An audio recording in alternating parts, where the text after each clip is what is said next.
Yo, everybody. Welcome to Off Panel, a weekly interview podcast about all things comics brought to you by Sketch.com. I'm your host, David Harper, and this week's guest is the artist of Spectregraph over at DSTLRY and Mini Worlds, The Art of Christian Ward, Volume 1, a new art book that's launching on Zoop the week this podcast goes up.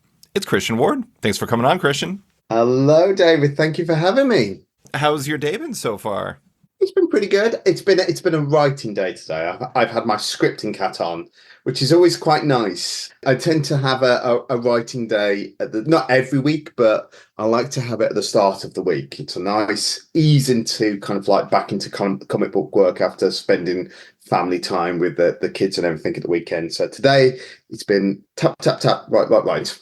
How delineated is your schedule? Do you always have set writing days and set art days, or is there ever overlap? Yeah, exactly. I mean, it's definitely overlapped. I'm not as organized as kind of like I go with how I feel, and I kind of trust my gut to. So like, let's say like last week I did 6 pages of Spectregraph. So I did lots of artwork last week, and I kind of felt like I needed a bit of a break from drawing, and I'll dive into it again tomorrow. And the aim is to sort of get 6 pages done by the end of the week this week.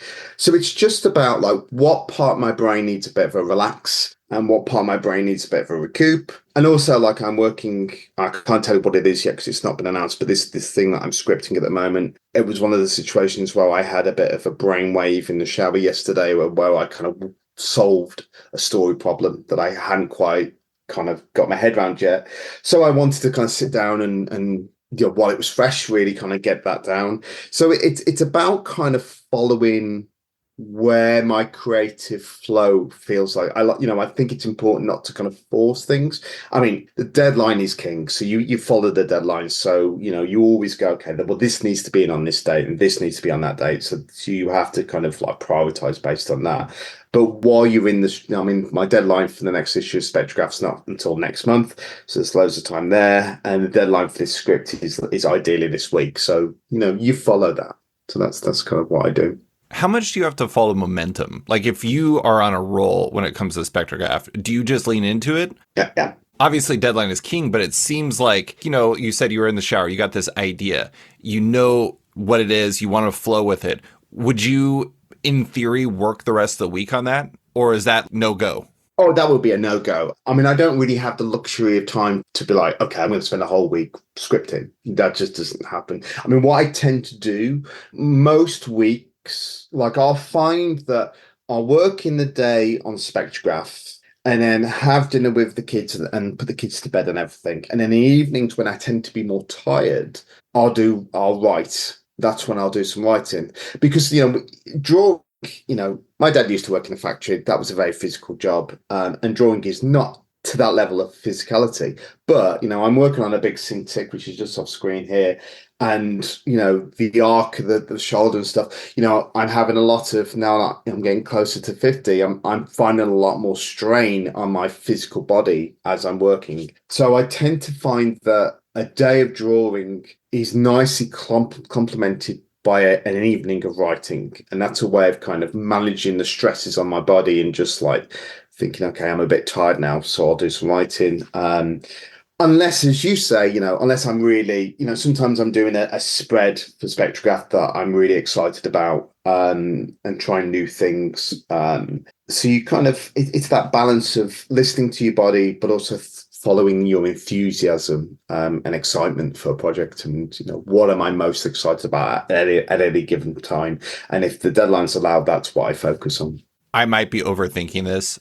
Doing the physical act of drawing is different than like going for a run or going to the gym or something like that. But still, physical activities are physical activities, and things that move your body in a specific way are just that. Have you ever found that like the later you draw, the worse you sleep? Because I imagine like the later you do physical activities, it always jacks you up. I don't know if it fits in that realm or if it's just not that close to like the gym-like activities. Yeah, I don't think like it doesn't get the heart rate going. It doesn't get the, but it wakes me up. Yeah, exactly. It's not that unusual for me to be working till 1 o'clock at night. That's not an unusual day. And I'll often go to bed. And if I do work that late, we've got a spare room here, and I'll go to the spare room rather than wake Catherine up in bed. because I'll know if I've been working solidly for the last 5 hours. And the same thing can happen when I write. Your brain's going too much. Yeah, because I love my job, and I'm very fortunate to do this dream job, and so I'm very wary of kind of speaking negative about it. But as far as Monday to Friday go, I have no downtime. My only downtime is spending time with the kids for like for dinner and their bedtime, and so like my brain never shuts off. I mean, I don't read comics anymore. And I love comics because I just don't have, when I finish work, my brain's just, I need to just let it cool down and wind down and then just, try and get to sleep. So even though it's physical, I think it's the mental capacity and the mental thinking that's, still going that keeps me awake kind of late at night rather than the physicality of it. I mean, you're being creative up until like sleep. And then like, how do you turn your brain off from coming up with ideas or thinking about how to solve a page problem or something like that? Exactly. And then sometimes, you'll be in bed. I mean, like even like the other night I was in bed and like a line occurred to me, like a line of dialogue. So I had to get my phone and just quickly put into the notes in my phone before I fell asleep because it's just, and it's weird. I'm kind of like, I'm both a night owl and an early morning person. Like I'm quite good in the early mornings, but I'm also really good at night. So it's like, my brain that's when my afternoons are the worst point. So I hit like 2 o'clock after lunch and like from 2 to 4, those are my least productive hours. Mm-hmm. I find it quite interesting how the brain works and trying to listen to it to get the best out of it. Do you ever find that you look at your notes and you're just like, what the hell am I talking about? What is this? Oh God, all the time. I do that too. Yeah, even that note that I was just referencing, like when I came up with that, I thought that's the best line. And I looked at it today, I was like, oh, I'm not using that, it's rubbish. I didn't use it. But I think it's weird because when you're in that kind of like sleepy state where you're kind of starting to drift off, like sometimes your ideas seem really incredible. Like I've had dreams. Yeah, I've had dreams where like that's amazing. That will make the best. I'm going to turn that into a story, and then you start to shape it. And you're like, that's not good. That's not good at all. Have you seen Glass Onion, the second Knives Out movie? Yeah. There's that part in the beginning where they're talking about how he's always like, I forgot what the name of the main guy, the billionaire genius, alleged genius, who's always faxing stuff at random. They're like, it's like, we just get faxes at like 3 a.m. It just says things like NFT for kids. Like, we don't know what's good and what's bad. And I'm like, I think that's how my brain works. Miles Braun. Am I Miles Braun? Maybe secretly we're all Miles Braun with our ideas. And we're just like, this is genius. Time to fax somebody my dumb idea that's 3 words. Amazing. So actually, I did want to talk about something that might get your heart rate up. We're recording this on Monday, July 1st, so we're a little more than a week out from the launch of your campaign on Zoop for your art book. This is, at least as far as I can tell, the first time you yourself have crowdfunded a project, even though your graphic novel with your best friend, Oscar Isaac, Headwood Sparrow, was kickstarted. How are you feeling on the build up to its release? I say, I don't know what to expect.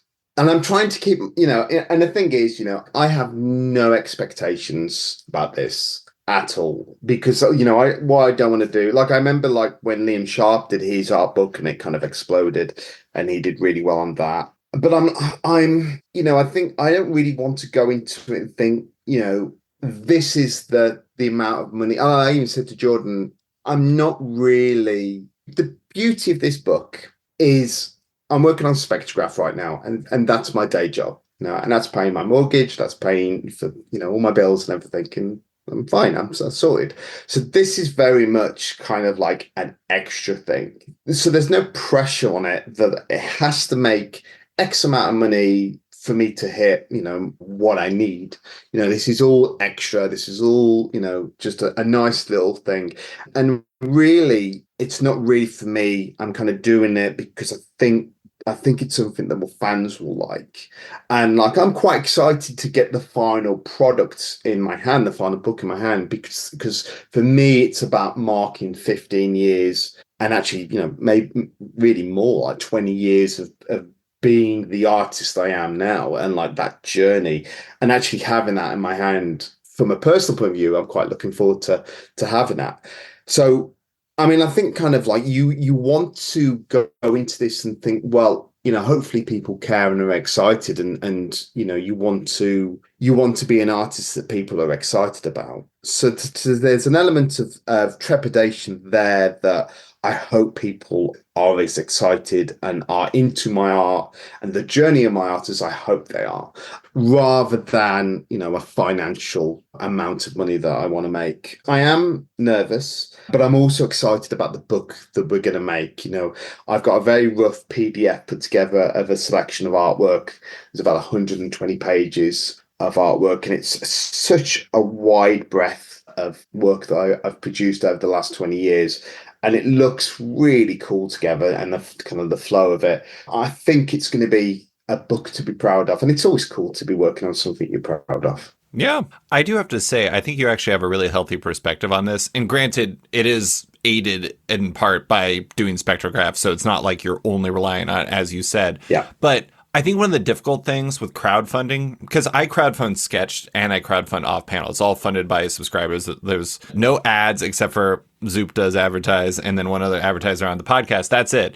And the tricky thing is it's easy to tether your self-worth to your success on crowdfunding. Yeah. And that's like a really dangerous position. Like I was talking to a friend yesterday in comics about how somebody unsubscribing was what I was focusing on, even though Sketch had just reached a record number of subscribers.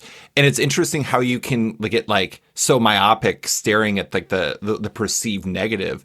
And it's a good thing you're going in not saying, if this doesn't happen, I'm a failure or something like that, because it can be easy to fall into that trap. Oh, absolutely. But I'm also producing something quite niche. And the thing that comic book fans, that you have comic book fans that will only buy DC work. You have comic book fans that will only buy Marvel work. And you have comic book fans that will only buy creator own. And you have fans that will buy everything, but like it's such a that the fan base of comics is so particular.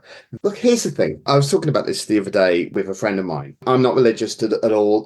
I'm a complete atheist. So when I use this word, I'm trying to use it in a very kind of like spiritual way. But I feel very blessed with my career. I can't look at my career and go, this is anything other than my absolute dream. Like when I was a 14-year-old wanting to be a comic book artist and comic book creator, this is the career that I wanted, without exception. I've written and drawn a Batman, as you've alluded to. Like I've worked with Hollywood actors. I'm writing something now that's really, really cool. And again, another dream project. I'm working with the best writers in the industry, and I've won awards, which is crazy to me. So this is such a small thing. And if it only does, X amount, then it only does X amount. But hopefully those people that do pledge on it, they'll get something that they really love and cherish. This is not a barometer of my career. This is just me marking my career. And I think kind of that's really kind of where I'm at. I mean, I said to Jordan Plosky from Zoop, I should note, the person co-owner of it. Yeah, and they were sort of like, I could tell when we were having meetings that there was a little bit of massaging and just wanting to look after me and make sure I felt looked after. And I kind of was very quick to point out that they didn't have to worry about me, because they were like, all campaigns are different. And, we never know how things would go. And I was like, you don't have to worry. Like I'm a big boy. I'm a grown up. Like, I know how these things go. And the other thing is that, and that's why things like this are so important. Like the success of a crowdfunder, I think, relies as much on you getting the word out as anything else, and just making people aware that it's actually even happening, because a lot of people, it will just completely pass them by. Even people that would want it would completely pass them by. So the success of it is as much based on my ability to kind of shout about it from the roof as it is as my ability as an artist or creator. Mm-hmm. I think that one thing that helps with your mindset too is the fact that, well, there's two layers to this. There's one, Again, we're talking about your art book, Mini Worlds, The Art of Christian Word, Volume 1, which is going to be launching on Zoop this week. The thing that's interesting about it is this is not your first art book. You have field tested this out at cons. And the second part is, as we talked about it for a previous interview I did with you for an art book piece, you are at least in part doing this because so many fans cannot go to cons. They cannot go and see you at Thought Bubble or see you at New York Comic Con and pick that up, because there's some people like the people in Anchorage, Alaska, or the people in, I don't know, Omaha, Nebraska, that you don't go to. And so they just don't get access to this. This is a way to extend the reach. And so 100%. That being your goal, it's, you have, I'm sure that there's some sort of like tethered goal to it that's like financial related, but your personal goal seems like, I just want to give people a chance. Yeah, 100%. I mean, like, I did my first art book. It's right here. You were ready for that. Yeah, I know. You got props. I love it. This was organized. This was self-published in 2016. And it's a collection at the time of a lot of my kind of illustration work that prior to comics and some of my kind of favorite comic book work of that time period. And I published 100 of them. I sold it at Thought Bubble, and it sold out like really quickly. And then it was almost immediate. Like I had people emailing and sort of saying, have you got a copy? I would love a copy. And it just didn't feel right to reprint it, because I feel like, the people that did buy it, part of like why they felt it was special, it was, a limited edition thing. It's a thing that they can, if they want to, they can treasure it. And then I did volume 2, same thing happened. And then last year I did a volume 3. Same thing happened. And people are always asking, I want volumes 1 through to 3. And it felt like a way of doing this art book where I could reprint a lot of the same kind of artwork without sacrificing what made those original print runs so unique. It's going to be a different format. It will have maybe 75% of what was in that original book. So there's still going to be stuff that any of my fans, any of the 100 fans that have this, they will have something that the people that pledge on this new book won't have. But likewise, there'll be stuff in this new book that isn't in any of the 3 volumes. So it's just about like, I love art books. I've got all of James Jean. I'm a big James Jean fan. I've been a fan of his since year dot. I've got all of his Process Recess books from the first one that he did. And they're things that I really treasure. And so it was, when I wanted to do an art book, it's about me feeling like I can justify it as an artist and kind of put that pin in this stage of my career. Go, 15 years, that's worth celebrating. That's worth kind of marking. And also about thinking, well, I've got a bigger fan base now. And of that fan base, I think there's a desire for these art books based on, the requests that I get. So really it was killing the 2 birds with that 1 stone, and being self-indulgent in a way that I could produce something that was just about the art, because a lot of the pieces in this book, I'm not reprinted, although there is going to be some work for hire stuff in there. A lot of it is artwork that's made for the love of making artwork, and it's really pure and just really me exploring, what is my artwork going to look like over the last 15 years and seeing how that develops. And so I think kind of like, as I say, it's about marking that, and it's also just about giving the fans something back. And the beauty of crowdfunding means that if people don't want it, they don't have to buy it. I haven't got like a book that I have to go out and sell. People own it, will exist purely if people want it to exist. And I think that's quite a magical, beautiful kind of symbolic, relationship between kind of fans and artists there that I really like. And you also don't have like the middleman, like a bookstore or a comic shop or something like that. You just got to go straight to the fans and everything. I do think it's funny. I didn't know you were a James Jean fan. I told you before we started recording that I have an original piece by you. It's actually right by a print of James Jean. Oh, really? Cool. The maze one, I don't know if you've seen it. It's the girl that has like with the ring. Yep. I absolutely love that piece. Yeah, I have that also. Not the original, obviously, but at the same time. Very happy to have that. I've got 2 James Jean originals. Oh, whatever, Christian. We're not all cool like you. Look at this one. You might recognize this one. Oh, wow. Yes, I do recognize that one. That's from Fables, isn't it? No. Umbrella Academies. Umbrella Academy, that's it. Oh my God. Yeah, Yeah. Yeah, yeah, yeah. yeah. That is amazing. Wow. I have a really bad, like, because me and James Dean used to be like really tight because like we go way back and we used to chat on AIM. Do you remember AIM? Oh yeah. AOL Instant Messenger. Oh, I remember it very well. Yeah, we used to chat on that all the time. Maybe not every day, but like, weekly we'd chat and got on really well. And this was like kind of just as he was getting into Fables. So he wasn't like a megastar at the point. He was just like, we were kind of like a similar kind of, I mean, he was a little bit higher than me even at that point, but like, and I remember I was really poor back then. I didn't make a lot of money, and we were talking. And I really loved his paintings. And then Process Recess came out, and I was just like, "Oh, I'd love a painting by you." And he's just like, "Oh, well, I could sort something out." And we worked out that I was going to commission him, and he was going to do a painting for me, and it was going to be based on Akira. And I was just like, "You can do whatever you want, but like a painting based on Akira."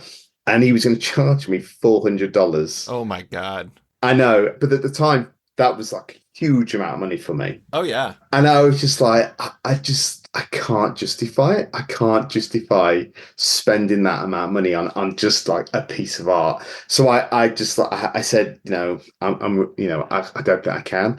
But every day, there's no, every day, like, I'm like, oh, just to think like what I would have now. Like, I mean, I would never have sold it. I mean, if you did, you could just like take the year off based on that money, pretty much.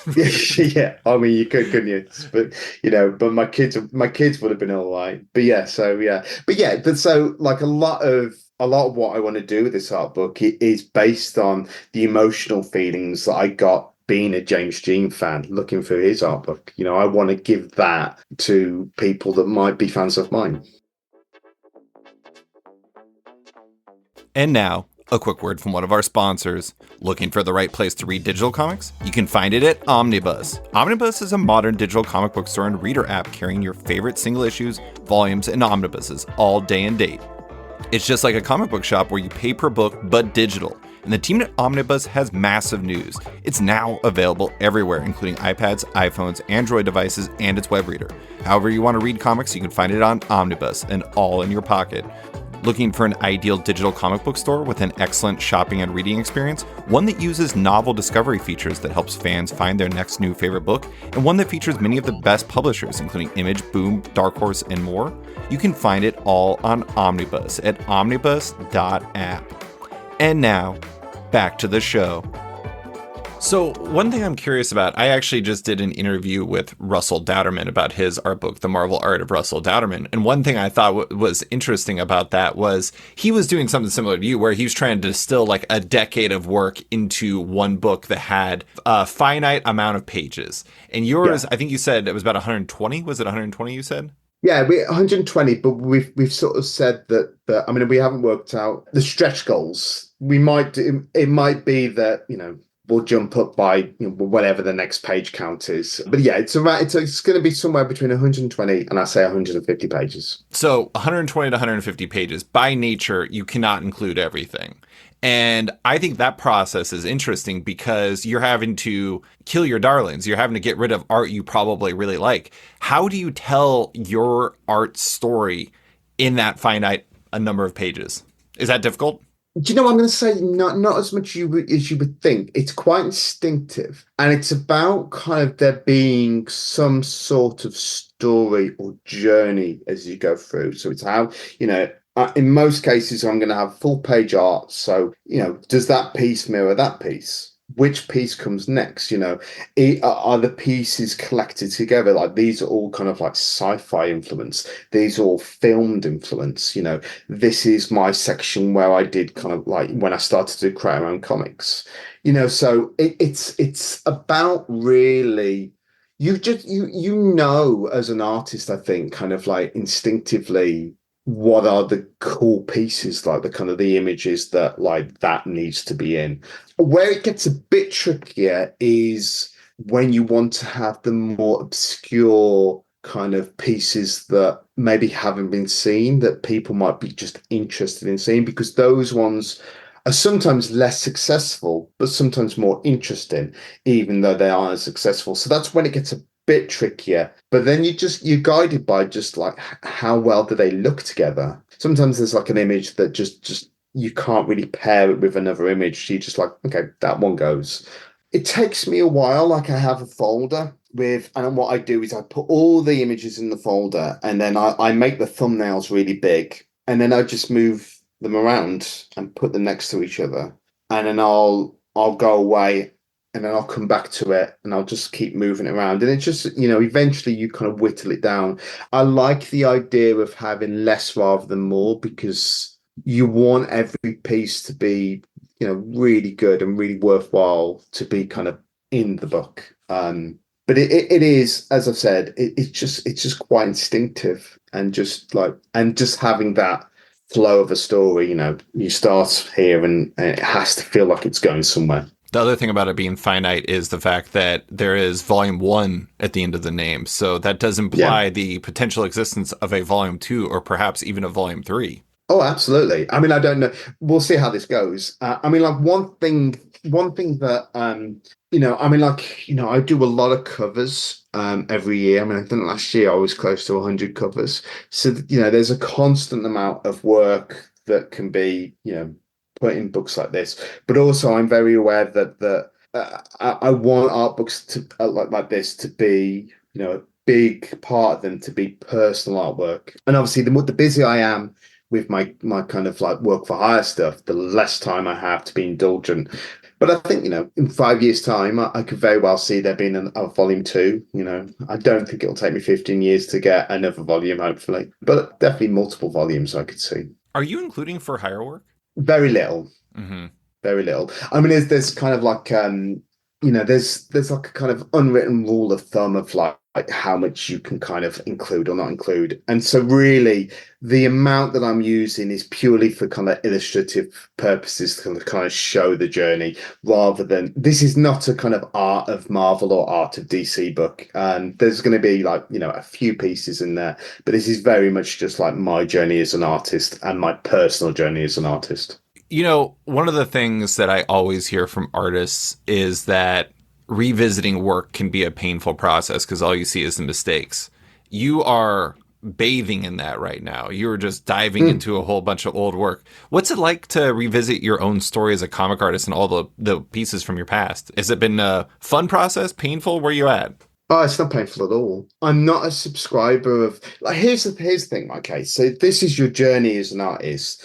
You do something and immediately you love it. The minute you finish something, you're buzzing. You're like, oh, I've finished it. It's amazing. Whether that be a cover, whether that be interior pages or a whole issue, you're like, yeah, I've done it. Amazing. And you sit there for a bit, at least I do, and you bask in it. It's done. Amazing. I'm really happy with that. Then you have, a week or maybe it'll be when the thing's published and the niggles will start like, oh, and you don't really, you're like, that's when you start to criticize it and think, oh, I could have done better. That's not quite as good as I would have liked. But then you remove it again and you go back to kind of feeling very positive about it. So I think a lot of this work, because it is kind of like, at least a decade old, like I'm seeing it removed and I'm enjoying the things I love about it. Like I love the color work. That's the one thing that really, really stands out looking at this collection is just the boldness of colors and the changing like choices of colors that go for my work, but always strong. I think, you have to, I don't think it's arrogant to sort of celebrate your own work, and I've been doing this long enough now and I've talked a lot about imposter syndrome. Like I've done panels on it, talking about how do you kind of fight that. And I'm at the point now where I really like my work. Mm-hmm. I wouldn't do it the way I'd do it if I didn't like it. I love my work, and I work like that because I'm using the aesthetics and things that I love. So I'm very much of a mind that's why I can't wait to have this thing printed because I think it's going to look really amazing altogether. So it's not been painful at all. If anything, it's been really affirming that I've kind of Seeing everything you've accomplished.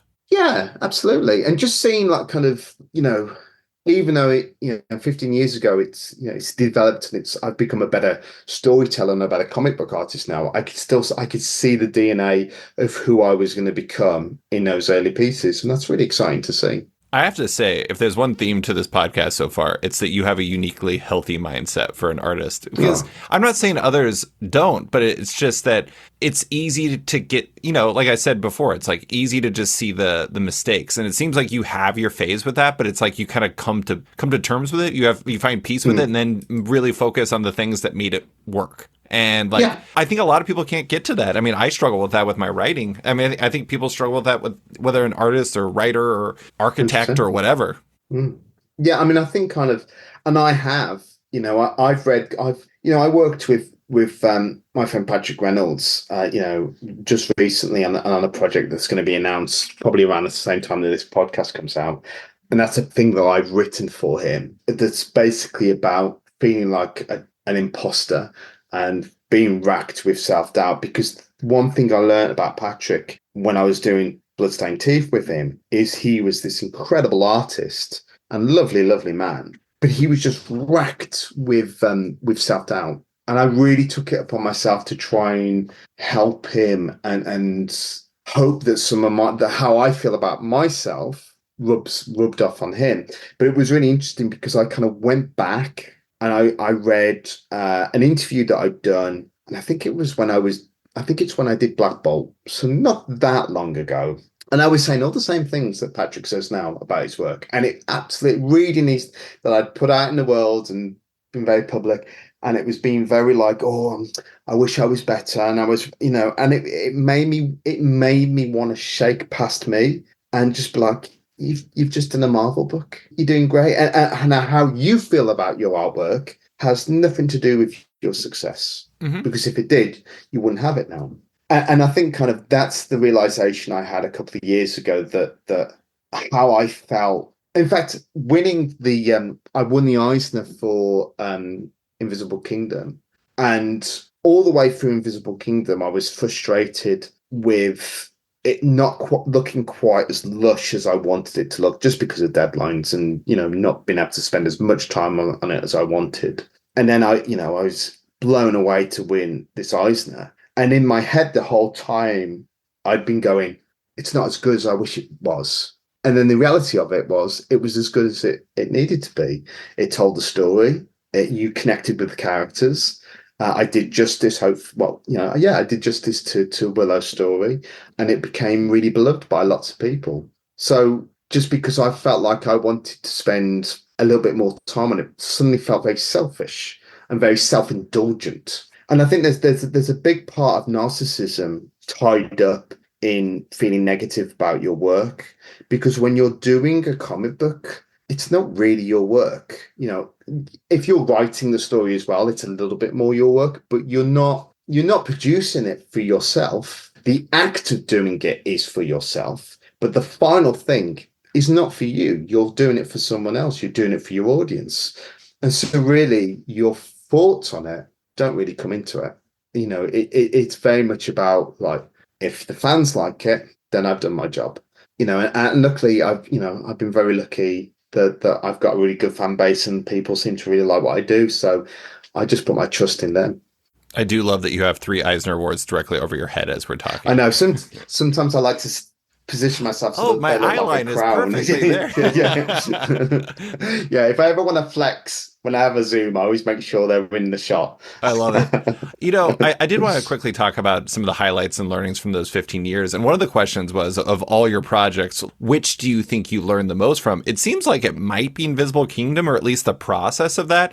Do you have a sense as to which project generated the most learnings for you as an artist? I mean, I would say Odyssey. I look back on Odyssey and I miss the big swings that I took on Odyssey, like the huge visual swings that I was taking.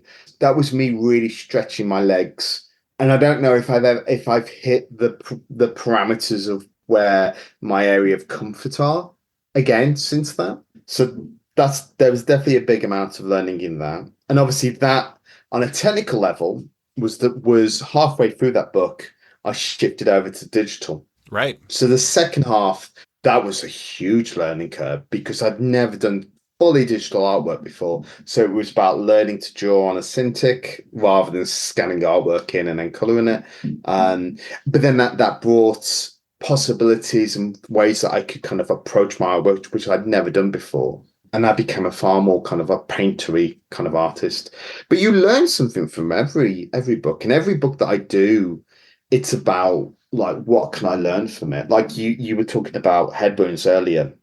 Like that was I found that book quite challenging in the fact that 75% of that book is a neo-noir kind of like crime thriller, set in New Orleans. That's not that I knew I couldn't apply my usual kind of like sci-fi special effects to. I couldn't rely on, you know, gimmicks and things that I'd used previously. So in that, it was learning about directing my work in a more cinematic way. And that's something I've also applied onto Spectregraph. So you learn something with everything because every story that you tell tells you something different about you as a storyteller and how your work fits into that mold.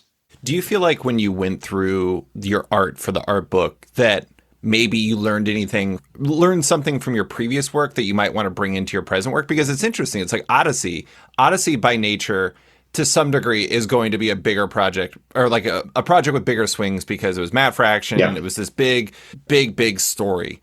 And so you can't do that necessarily on head wounds, but you can apply some of the things you learned from it onto your projects. Was there anything you learned in the process of going through and revisiting your work and saying, I can do this again? I mean, I think it's taking the swings, like, and just the reminder that I don't always want to be safe. I mean, like one thing that once I finish Spectrograph, the next comic that I'm working on is an image solo book. And the plan with that is to go, that's the book that I want to kind of aim for Odyssey levels of visuals. Mm-hmm. And I'm really looking forward to kind of like, I'm going back to space, it's cosmic again, and it's gonna be okay, crack the knuckles, I'm back, really go for it. But also like it's gonna be then about like applying all the storytelling stuff that I've learned from the quieter books and applying it and seeing how is that going to work, having the quieter storytelling with the loud visuals. So that's one thing that I'm quite looking forward to do.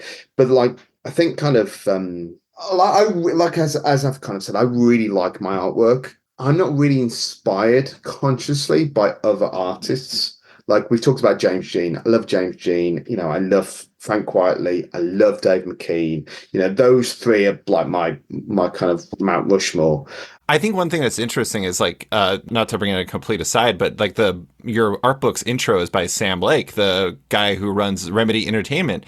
And the funny thing is I didn't think about it. I mean, you have art in Alan Wake 2's downloadable content, Night Springs. I didn't think about it until I knew that was a thing, that Remedy Entertainment basically feels like Christian Ward video games. And it's funny. I'm not saying that like they're an influence or an inspiration or something like that, but it is interesting. I don't remember who I talked to about this. It might have been Ryan Stegman on my most recent podcast, but you have those comic influences, but influence can come from anywhere. It could be film, it could be video games, it could be anything. Yeah. And I think for me, like kind of like my influence does come from film. It does come from kind of novels. It does come from TV. And it comes from video games. And it's the same for Sam, and I think that's why, just to kind of go to bring Sam into it, that's why me and Sam kind of hit it off, because as we kind of got to know each other over DMs over the last few years, we realized we had a lot of shared, oh, you like that? Oh, I like that. Oh, you like that? I like that. Oh, you like putting that aesthetic with that aesthetic? Oh, I like doing that. But to go to my original point, like consciously, I don't have influences. Like, so when I'm producing artwork, I am not thinking I want this to look like a Dave McKean, or I want this to look like a James Jean, or I want this to look like a Frank Quietly. It's all in service of the worlds I'm trying to build and the kind of the story I'm trying to build. And so really it's all very much, I'm constantly putting myself back into the mix and like spewing it back out again. Like I am inspiring myself over and over, but it's always in service of the story. always, even if it's a single image. I mean, this book is full of lots of single images, but they all have a sense of story around them, mystery, of cosmic otherness. And so it's always just like the art is just me trying to get closer and closer to these stories that I'm trying to tell. Mm-hmm. Well, I mean, I think a lot of people think influencers are like, oh, look, you can see the Bill Watterson in this person. It's more like this is the foundation of who you are, and then you take all those and you execute it. Yeah, it's subconscious. It's not something that's like, it's not explicit. It's sometimes just like the implicit foundation. But I hope in your DMs with Sam over the years, you told him his character from Death Stranding, the veteran porter, was annoying as hell, because that guy is needy as hell. I don't know if you played that game, but my God, that guy killed me. I never got to him. It was so funny. We were geeking out about Kojima when we met up in London. It's so cool. Like, it's like he's such a cool guy. But I'll DM him after this and tell him what you thought straight away. I love his games, but man, I was like, I want to 5-star this porter so bad, but it's killing me. Anyways, all right, well, let's talk about Spectregraph a little bit. It's your Distillery series with James Tynion IV and Aditya Bidikar. Most of the time when I'm reading these comics, I feel like I have some idea as to how they do what they do or what led them to those decisions when I'm reading an artist's work. And I think the thing that's really interesting about Spectregraph is, like, when I'm reading that book, beyond the fact that I am like so mad at you and James for what you're doing to me as I'm reading Janie's story, and I keep getting these interstitial panels of the main character's son sitting in a chair, and it's like actively breaking my heart, is I look at your art and, like, you know, I look at like Stuart Immonen, who I have original piece there. I look at it and I'm like, I kind of understand what went into that from a mental standpoint. But sometimes with yours, it's hard for me to understand the way your brain works, especially on the coloring standpoint. I'm curious as to what guides you as you figure out a page or panel, particularly in Spectregraph. Is it largely instinctual, or is there a very specific method to this madness? There is a method to a point, and it's a very simple one. So things only get crazy when the ghosts appear. Mm-hmm. So when the ghosts appear, that's when reality starts to shift. And when we can, like, so what I'll do is I'll ramp up all the colors, and that's when the kind of the panel layout will be a bit more kind of crazy. And a lot of the time when the ghosts appear, I want to feel the panels should feel constrictive to the characters. Mm-hmm. Because I want the reader to feel constrictive and kind of uncomfortable. You know, so there's lots of narrow, like that, so people are squashed in, or we're only seeing slivers of people or small parts of them, or they're really extreme close-ups, so that feels quite uncomfortable. But again, it's kind of, that comes from wanting to do something quite cinematic, and think, you know, when I think of the kind of horror films that I really love, what sort of imagery do I really like in those sort of horror films? And sort of trying to kind of ape that to a point. But yeah, that's basically the rules. So like when it's just kind of like Janie and Vesper and nothing necessarily is happening, or it's a flashback sequence, structurally it's pretty panel.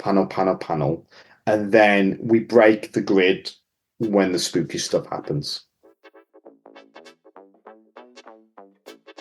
And now, a quick word from one of our sponsors. Convention season is upon us, but don't forget to support your favorite creators on Zoop. There's still time to get the Breed Omnibus from the legendary Jim Starlin, as well as Sway's gorgeous art book Swayonce. Zoop also have launches from huge names like Christian Ward, Sanford Green, Bill Morrison, Franco, and Babylon 5's Claudia Christian coming this month. And don't forget to check out the e-commerce store on Zoop, where you can buy books from successfully funded campaigns like Axe Wheeler John by Nick Patera, or the Eisner-nominated Comics for Ukraine anthology. For creators looking to crowdfund your project or have your books for sale in Zoop's brand new e-commerce marketplace, fill out the form on their Submit Your Project link on their website. And now, back to the show. I actually had not noticed how very specific those rules are, because you can really see it now that you've said that. And it's really interesting to see that. But even beyond that, though, sometimes you're like coloring decisions where it's like there's like a little stroke of color under the nose that I wouldn't expect, or something like that. There's all these little choices you make, and I'm always really fascinated by it. And I think part of it's because you do everything yourself. I think a lot of, because a lot of artists don't, it's like you kind of can disentangle those individual elements. But you're seeing, I mean, I imagine as you're doing it, like when you're drawing pencils, are you already thinking of colors and what you're kind of going to do with that? Yeah, because I don't draw pencils. So like, I mean, like that's what Digital inks and then in? straight in. There's not even many rough pages. So like for James and Eric Harburn, our editor on this, they've had to like, there's a huge amount of trust. And, and I'd really appreciate that. I get the script and then they get the finished pages. That There's is nothing in wild. between. No layouts at all. That's amazing. Because I don't know until I'm doing the page what it's going to look like. Yeah. Has that ever backfired? I don't think so. I Yeah. mean, Well, I mean, you you've never don't. had to redo a page or something, though. No, no, no, no. So, I mean, what I will do, it's I'm so driven by the story. So when I get to one of James's scripts, I kind of, I read through the script pretty quickly, like page 1 to sort of 46, and I just go through really fast. I don't make any notes or anything. I just sit and I read it. And then I start working on the pages. And like as I read it, like I will have imagery appear, but I never sketch it down because if it's not there when I go back to the page, it wasn't strong enough. So if it is there, then it's strong enough. And then I don't work in a linear fashion. Oh, you jump around. Yeah, I generally do page 1 first, and then I generally do page 46 last. And then I kind of like slowly make my way to the middle. And I do that for reasons that, as often is the case, you're quite crunching at the end. I don't want the last few pages of an issue to be the ones that I had to quote unquote rush a little bit more. I want those to be, a random page 14 or a random page 22 or whatever. Especially because James normally builds like the biggest beats in towards the end of the issue. Exactly, exactly. And that's where all the ghosty stuff tends to be happening. So then what I'll do is I'll have the script up that I'm working on that day. So I'll choose a page and I'll have the script up. And as I'm looking at the pages, I'm seeing in my quite a visual, I can see visuals in my head quite a lot. So I can see the page. And then I will just start drawing it as I'm reading. So I'll have it on the one screen here as I'm drawing it here, and I'll just keep rereading it and then reread. I mean, it's really easy with James because his characters always feel so real. I knew who Janie was immediately. I knew who Vesper was. And because I kind of like got who they were, and James is so good, like his scripts are very much just like, he doesn't really say necessarily what's happening as much as he will say what people are feeling. Right. And that's just a dream. And so I'll be reading it and going, okay, I'll read their lines over and over and over and really get a sense of what's being emotive there, what's happening, and then just kind of like lay it out as I'm drawing it, getting a sense of all these panels, which is the biggest beat emotionally. What's the important thing? And those will be the bigger panels on the page, and then just kind of go with that. But when I'm doing the kind of the ghosty pages, they're really instinctive because it's kind of, have you read issue 2 yet? Yeah. Yeah. So like in issue 2, we're basically seeing each ghost almost being introduced. And I got a sense that I wanted each ghost to kind of almost have half a splash, almost as a visual introduction to that ghost. And so it was about like kind of like building your pages around this kind of like visual like introduction. And again, going back to kind of like influences, like I'm a huge Clive Barker fan. And one of my things that I used to really love, I haven't got a copy anymore. It's something that I always think I should go to eBay and get myself a copy. It was the Nightmare Chronicle and the Nightbreed Chronicles, which was this book that they published, which had photography of all the different kind of creatures that they created for Nightbreed. That then Clive wrote up this kind of like, a little backstory about what or who this creature was. I used to love this book, just flicking through and just seeing these wild, crazy creatures and just full blown photographs of them. And so very much when I was doing this sequence in issue 2, that was in my mind, just wanting to give each of the ghosts this full page reveal as a way of kind of like really shining the light on them and giving them that moment to shine. So yeah, so it's always in service of the story and always quite an emotive. It's how I emotionally respond to a character or a scene, and then trying to convey that same emotions using the panels. Like if it's the big panels, that feels exciting. If it's constricted, that feels quite scary. Yeah. I can totally see the method there now. It is really interesting though because I like how unique each of the ghosts is. Each of the ghosts are very unique and they all have that kind of like their own, vibe to them and their own like specific thing. Well, actually, let me do a quick spiel about what the book is. Here's the solicit for Spectregraph. For years, the mansion has sat strangely nestled into a coastline just a short drive north of Los Angeles. Rumors have haunted the place for years. Its owner, a titan of American industry with a strange fascination in the occult and the paranormal. For decades, the richest men and women in the country have whispered to each other, trying to understand what he was building alone in that mansion for all those years. And now, finally, with his death and his estate finally open for sale, they're eager to find out for themselves. One of the things I really like in the book is your colors are always really interesting, but I think that your colors in combination with the ghosts and Vesper Quinn, who is kind of like the co-lead, who is a really fascinating character. I know James loves his cool looking, iconic, standout characters. Vesper very much feels like that character, but the fact that that character is constantly like drenched in red, Yeah. it makes her really interesting in combo with like the ghosts and everything. And I imagine that's not by accident, but it is really interesting seeing that and just kind of seeing your mindset and how you kind of design these characters to like, simultaneously fulfill James's goals, but also do what's right for the story. I feel like Vesper is a perfect encapsulation of all that. Oh, thank you so much. Oh, but it's so weird. I always feel like whenever I do a new project, like I always feel like I'm shortchanging my collaborators because, I see other artists do these reams of kind of character designs and like, here's what the character looks like. This is their 360 turn. This is what they look like when they're shouting. Let's try them with short hair. Let's try them with long hair.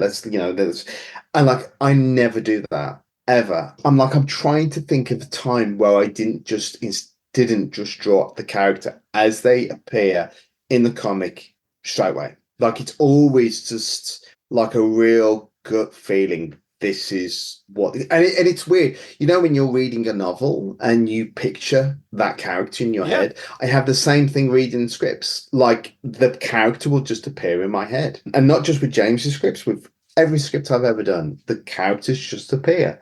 And I just feel that it's such a powerful emotive response to the characters that I should trust that, and that's the character that I should put down. And like with Vesper, James was very much just like he was like she's a cool, skinny 20-something goth with red hair. It was really like kind of like, yeah, I know what she looks like. Mm-hmm. Yeah, it's weird because like kind of like the one area where I have to kind of still fight the kind of imposter syndrome is I'm not being lazy if I'm just instinctively creating these characters like that. I don't have to do reams and reams and reams of unnecessary work because I feel like with stories it's just so emotionally instinctive that as long as I follow that, I'm on good ground. I mean, I feel like the reason why people do so much character design is because they're figuring the characters out. If you already know who the character is, you don't have to do that. Yeah. This is kind of a random question, but when you envision these characters as you read in the script, are you envisioning them as flesh and blood people like you and I, or are you envisioning them as Christian Ward people? Oh, that's a good question. Will they move when I'm thinking about them? Right. No, it's a weird combination. Like they kind of look like how I draw them, but at the same time, they do move. Mm-hmm. Like it's almost like a little film that kind of plays in my head when I'm thinking of scenes. Like I did, like when I'm kind of when I'm reading a script, like there's like a dual kind of like narration going on, and one of them is me breaking the pages down into panels, but there's also this like little miniature film playing where I'm seeing the characters run around and things appear. And then it's about how do I translate that kind of the movie playing into my head onto a comic book page. So it's a very strange. I always get really fascinated when on like, Twitter every 6 months or so, people talk about, can you see an apple? And people say, oh, can you see an apple? I'm like, Yes, of course I can see an apple. And then there are artists who say, I can't see an apple. I'm like, how are you an artist if you can't see an apple? Because that's me, just I can't get my head around that. I can see everything, you know. I've been thinking about that a lot because I think I saw it come up and people were talking about like, can you visualize this? And I'm like, yeah, of course. Yeah. That's how my brain works. But at the same time, I remember I had a friend in college who didn't like reading, and he said the reason why he didn't like reading is because nothing appears in his head as he's reading. Like he can't envision like the worlds and stuff. And I think that's one thing social media has helped me realize is that there's a lot more people like my friend than I really realized. Yes, it's strange. I find it really strange. And I know writers that can't picture things, and I don't understand how they can write because surely what you're writing is trying to convey what you're imagining. I find it very, very peculiar. They imagine in words. They can build a world on words, but they don't have the visual element. That's the nice thing about like combining multiple types. I don't know if James can do it. I feel like James can. James has way too visual of an aesthetic for him. Yeah, I think so. I'll ask him, but I would have thought so. I do think it's interesting, though. I don't 100% know this to be true, but given the fact that you're reading a book about the background of Nightbreed, I suspect this is true. You definitely seem to have a clear lean towards horror. So you and James do seem like a match made in heaven. I mean, you also worked together before, but still. Yeah. I mean, I think for me, horror comes from a place of I like monsters, and I like kind of I like the supernatural. Rather than necessarily being scared, I don't necessarily go towards things wanting to be scared. I mean, like one of my favorite comfort movies, which I talked about this on Twitter a while back, and like I was really surprised I had a few people going, "Oh, it's mine too." Is Hereditary. Wow. I can't talk. One of mine is Zodiac, so. Yeah, that's one of mine too. But like, my wife's a big horror fan, and she's just like, I never want to watch that ever again. The same with Midsummer. So I never want to watch that again. And yeah, I'll quite happily put both of those on and quite like I find them quite chill. I don't know why. I like horror movies, but those two were too scary to me on the surface that I actually read the Wikipedia synopsis and I was like, I can't do this. Oh, really? To prepare yourself? I can't do it. No. I was like, can I do this? Nope, I can't do this. I fully recognize that I can't do that, but I don't know. I mean, it's interesting. Like you talked about how you have the sci-fi lean and how you like, when you were into head wounds, like you naturally you're like, I can't do the thing that I naturally do. You have that and you have this kind of horror lean. Is it more comfortable for you as an artist to work on projects that fit your natural lean better? Yes. Yeah. Yeah. I mean, like, I like the challenge of not doing it. But I mean, I think there's a reason why the next book that I'm writing for myself is not set on Earth and is not set with any kind of recognizable landscapes or recognizable places, so that I can just be completely untethered and not worry about, okay, with Spectregraph, like James is very specific with a lot of his locations. It's like, this is on this street, this is on this road to Malibu, this is in this place in Brooklyn, so I'm having to like, okay, it's got to look and feel like these places. And that's, and the challenge of that is great. And trying to kind of do it in my style is great. But also I like just the freedom of just going, this can look like whatever it wants to look like. And I can go wild. There's a real, there's a real excitement there to be able to do something completely untethered by reality. And also from a storytelling point of view, and this is both why I gravitate to those genres, is I like, when you take reality out of the situation, your story is following the logics of characters, which is recognizable. But as far as what could possibly happen, you're in a much wider field, like, because anything can happen, because you're not on Earth, you're not grounded by our laws of physics, and that's really, from a storytelling point of view, that's really exciting to me, that I can literally do anything. Also, no horses or cars. Also, or bars. Oh, screw bars. Hate bars. Yeah, bars, nightclubs, horses. Oh boy, you had a great nightclub scene in Spectregraph too, though. So God, it was, yeah. I didn't enjoy that. There was loads in Head Wounds as well. They kept going back to this Irish bar. Oh no, we're not in the Irish bar again. Yeah, they're my real Achilles heel. I know you said before, I don't remember, I think it might have been a previous podcast we did. You said that you really wanted to just work with yourself as your writer. And Yeah. that is one of the benefits of doing that is it allows you to kind of control your own fate and dictate what Christian Ward, the artist, has to do. Yeah, but it's interesting because, like, a lot of the stories, like I pitched a book to Dark Horse recently, and they were like, "Great, brilliant," and they pretty much greenlit it immediately. And then I was started to have the conversation about what artist could be drawing it, and they were like, "Oh, we want you to do it." And immediately I was just like, "Oh, I don't think I'm the right artist for this story," even though it was me that had come up with the story. So it Right. was a story that appealed to me, but I was just like, I just don't think this is the right fit for me. So there are definitely kind of stories that I come up for with that I really like the story, but it just doesn't feel like it's natural for me to draw. And then at other times, like this thing that I'm doing is very much about what do I want to draw, Mm-hmm. and that's really cool. That's really cool. Well, last question I have for you. It has nothing to do with your projects in specific, but it has something to do with like what I was thinking about is I was thinking about how you having to revisit all this stuff. I don't know precisely when you started working in comics. It was 15-ish years ago, even though you said you'd been kind of really dabbling for like 20 years. And it has been, needless to say, a time of change. I mean, for the world, but for comics in particular. Do you feel like it means something different to be a comic artist today than when you first started? As in, like, what's asked of an artist and what you need to do to succeed has changed in a dramatic way? I think it's harder now. Yeah. Like I'd be more nervous if I was coming into the industry now. I mean, I think kind of like you've got two careers as a comic book artist. You've got a career working for other people like Marvel and DC, etc. And that's very much a work for hire, and you become an artist that kind of tells other people's stories, and you jump around from book to book to book, and that's one career path. And then you've got another career path where you are an artist who wants to sort of tell your own stories. And that either be with other writers on create your own stuff, or that's being a kind of writer artist yourself. And I think those two areas are very different. And, when you go to comic conventions, you will, I hang around with artists who only do crowdfunded books, and very much like in the indie sphere of comics. And then I have other friends who only do work for Marvel or only do work for DC.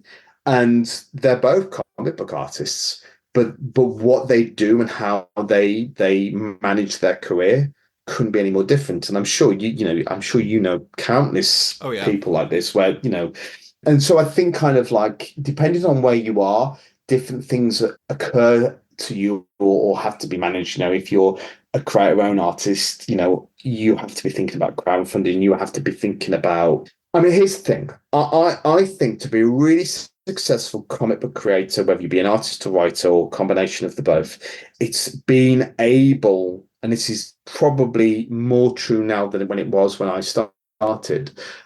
It's about being able to sell yourself and sell your eventual product to your readers and not being embarrassed about that. I think there's a lot of embarrassment about, like when I was talking to the Zoop guys, I was very much just like, it does not embarrass me to sell, Yeah.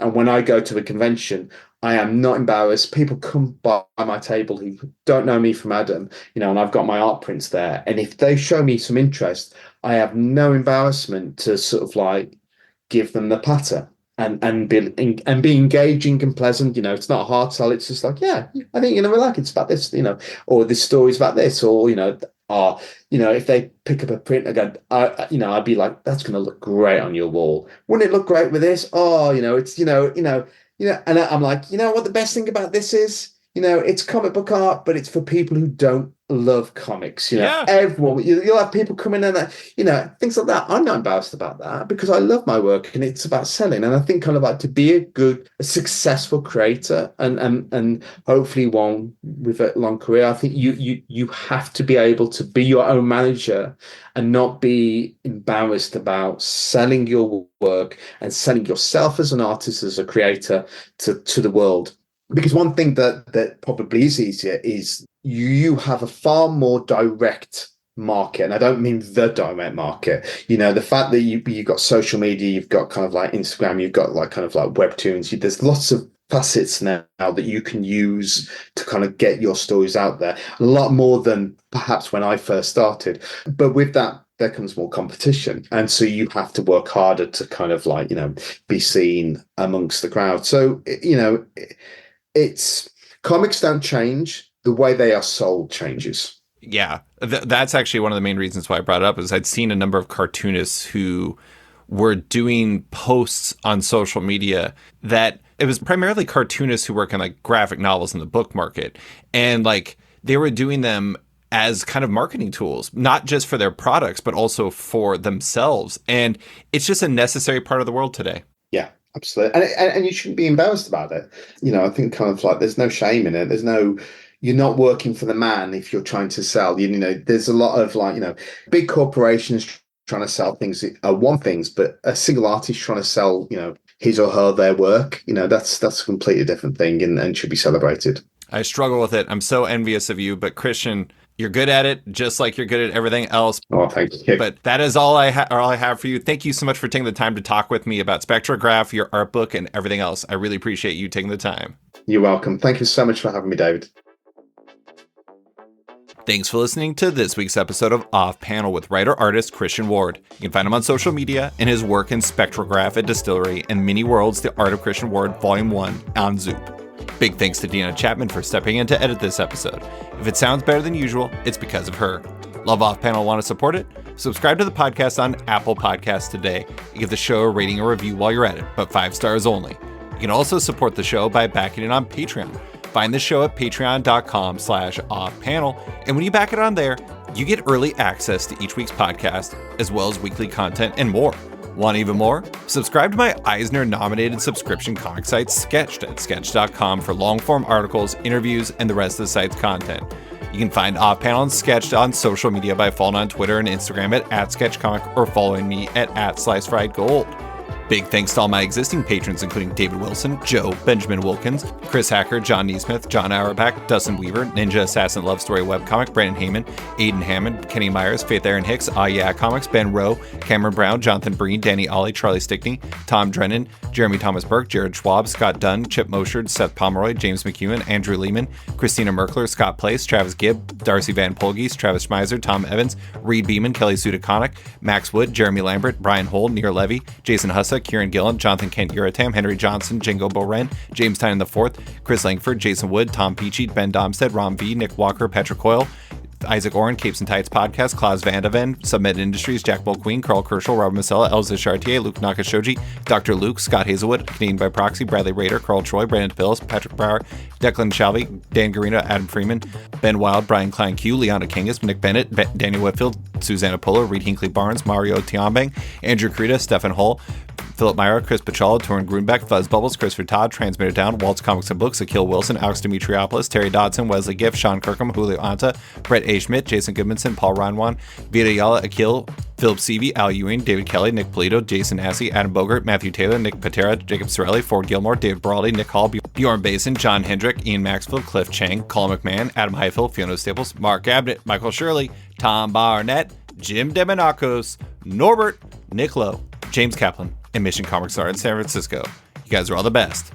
A quick thanks to Wolfpack for letting me use their song Outro as the show's opening theme, and to Upright T-Rex Music, who wrote and performed Off Panel's outro and ad music just for the show.